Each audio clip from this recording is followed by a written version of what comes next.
Hello friends, welcome to my new video. अगर आपके Google Chrome browser में भी सिक्योर डीएनएस डिसेबल है और आप इसे इनेबल करना चाहते हैं ताकि आप डीएनएस की सेटिंग कर सकें, तो चलिए देखते हैं कि हम इसे किस तरह से इनेबल कर सकते हैं।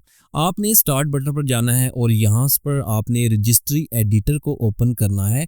रजिस्ट्री एडिटर जब ओपन हो जाएगा तो आपको मैं वीडियो की डिस्क्रिप्शन में एक टेक्स्ट दे दूंगा, आपने वो टेक्स्ट कॉपी कर लेना है।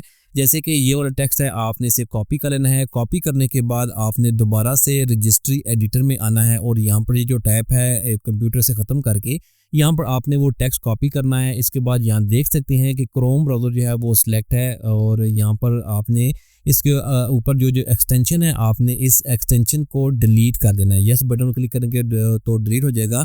रजिस्ट्री एडिटर क्लोज करें। क्रोम ब्राउज़र को भी आपने एक मरतबा क्लोज करके दोबारा से ओपन करना है। सेटिंग में जाकर आपने सिक्योरिटी में जाकर चेक करना है, तो यहाँ पर देख सकते हैं कि डीएनएस जो है वो इनेबल हो चुका है। अब यहाँ से आप डीएनएस की सेटिंग कर सकते हैं। तो इस तरह से आप बहुत इजीली गूगल क्रोम ब्राउज़र में अगर सिक्योर डीएनएस डिसेबल है तो इसे आप रजिस्ट्री एडिटर में जाकर बहुत इजीली इनेबल कर सकते हैं। Thanks for watching this video.